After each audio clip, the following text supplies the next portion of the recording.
Joining me now is House Speaker Emerita Nancy Pelosi. Speaker Pelosi, we're going to talk about Joe Biden. You know him so well. He's a nominee of the Democratic Party, and there's a lot to talk about. But I do want to start with something I don't think has received enough attention, which is Donald Trump and his performance in that debate. Because there were some alarming things he said during that debate. As you were watching, what stuck out to you as the moment where you wish it would be blasted everywhere and people would watch it and understand the threat he poses? Well, how are you? Good to see you. Great to see you. There's stiff competition for that moment. There's stiff competition for that moment because it was a constant manifesto, again, of lies. As you may recall, I tore up his speech at the State of the Union because it was a total manifesto of lies, and that's what we saw the other night, which must be rejected, as well as his candidacy. Of course, one that stood out was about January 6th. This man would not send the National Guard. The Republicans know that because some of them were in there when we were asking for it, begging for it, to the Secretary of the Army, the Secretary of Defense, and the president, of course, is the ultimate commander-in-chief, and he would not send it. So for him to go on TV and lie about that, the instigator of an insurrection against the Congress of the United States, against the Constitution of the United States, against the Capitol of the United States, and just pass it off. So that was tough. But in terms of what it means at the kitchen table for America's working families, for him to talk about Roe v. Wade the way he did, either he doesn't know what he's talking about or he's totally lying, or both. So it's a terrible combination. So when people look at that, okay, it was not a good night. Let's face that in terms of performance for Joe Biden. He's so much better than that. But what it means to people in their lives, he answered questions about policy. How can you have a legitimate debate when somebody is totally lying and you have to completely dispel their falsehoods? But in any case, three things I would say. A woman's right to choose, he lied about that. This is very important to women. It's a freedom issue. It's an economic issue. It's a kitchen table issue. It's a personal issue. In terms of jobs, Joe Biden, 15 million new jobs. The other guy, the worst job performance since Herbert Hoover. And he's saying, oh, he did this and he did that. In terms of COVID, it was terrible. His denial and his delay on COVID killed people. What he did on January 6th, people died or were hurt. This is a dangerous person and evil. And then I would say on the economy, which is so important, I talked about the jobs, 16 Nobel laureates, 16 economic Nobel laureates said the other guy's fiscal policies will have inflation go up. So again, it is, I mean, if you talk about climate, and he sat with the fossil fuel industry and said, give me $1 billion for my campaign so I can reverse what they've done to save the planet. So everything that matters to people, whether it's gun violence, protection, you name it, this person has been on the negative end of it all. And everybody's talking about what Joe Biden did. Thank you for asking about him, because it was terrible. And our members, the one thing I would say about them the day after, Friday morning when we went in for votes, is it was stunning to see the Republicans embrace this pack of lies. Once again, they know that that isn't true, what he was saying, or else they're just in a state of disillusionment. But in fact, people have to make the vote for themselves. And what they saw between the two of them did not change many minds, as Molly was saying earlier, because people are smarter than that. But on the other hand, why do we talk all about Joe Biden? This guy's old. He doesn't have a stream of thought that is logical.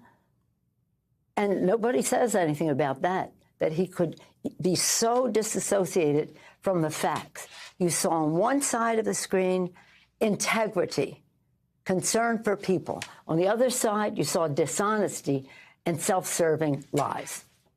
No question, and we have definitely been talking about it. And I think the reason it's important to talk about President Biden is for people to understand what the options are here, right? And the different choices people are throwing out there. I'm sure you've gotten a million calls from people. You've probably been talking to donors and members and everybody out there in the Democratic Party. There was a report I wanted to ask you about because anonymous sources, I'm always a little skeptical of. There's a couple of anonymous sources saying in an NBC story that you told members you were concerned about Joe Biden's viability, not his talent as a president and all of his accomplishments, but his viability as a candidate. And you're not an anonymous source. You're the person. So I want to ask you if that's true. We have informed NBC that that was not true. It couldn't be further from the truth. If anything, I'm being criticized for being so clear about Joe Biden and his decision about running for office. So that completely was not true. I don't know where they got that, but I've had a problem with NBC News and thereby some of their things they put forth. That's why you don't see me on Meet the Press or any of those shows. But the fact is, no, I never said that. And I don't know that the other people they claim said that. We have to win the election. We always subject how we go forward in terms of our mobilization at the grassroots level. And let me tell you, I've been in California, North and South. People are there for Joe Biden and Kamala Harris. They are there for them. They know that this is challenging. No, it's difficult. It always is. Elections are tough. They're not easy things. They're tough. And you have to own the ground to get out your vote. You have to have a message of what difference it makes in people's lives. The kitchen table issues of personal freedom and job opportunity and education and climate and the rest, guns, violence protection and the rest, and what it means to people. And you have to have the money to get it done. And Joe Biden has, he raised $14 million after that poor performance in the debate. But let me just say this. One of the things that did happen is people have said to me, we're going to give so much more money now to you for the House Democrats because watching, I hate to use his name, what's his name, lie so much on TV, we know we must win the House, as at the same time we elect the president and we elect a Democratic Senate. So let's be calm. Let's be prayerful. It's a Sunday morning. Let's be clear in terms of evaluating what the possibilities are and the rest. But let us recognize that Joe Biden has been a great president of the United States and what he is putting forth for the future. It's not about the past. Nobody votes for you because you deserve it. They want to know what you're going to do next. And what he has next to do is to continue his agenda for the people, putting people over politics.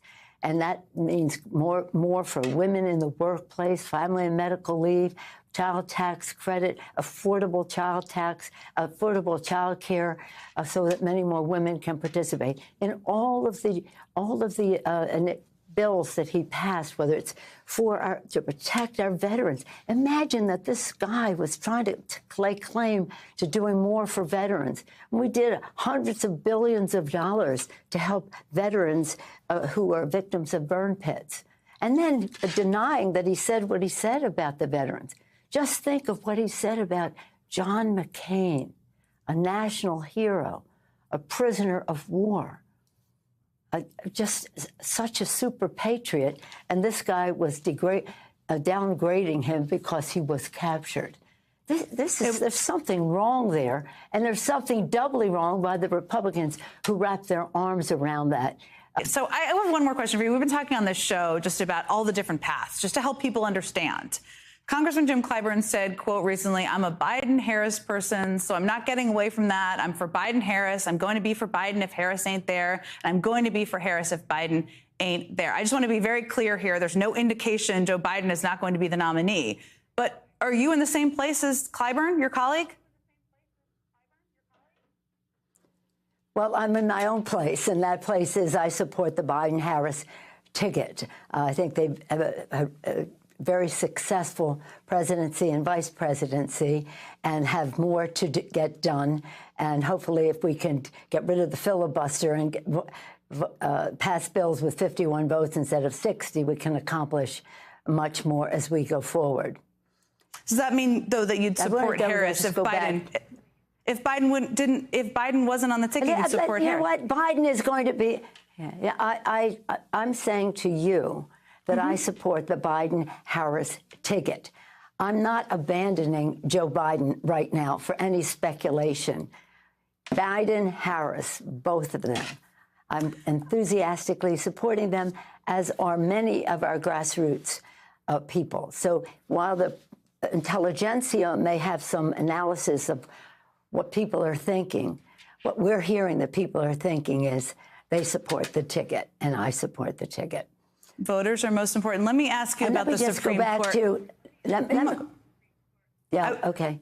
I want to just ask you about the Supreme Court, because there is a very important ruling that's coming down tomorrow morning regarding presidential immunity. They've waited for 6 months. They've delayed, making it so that the American public will not see a hearing, will not see a verdict on its very important case.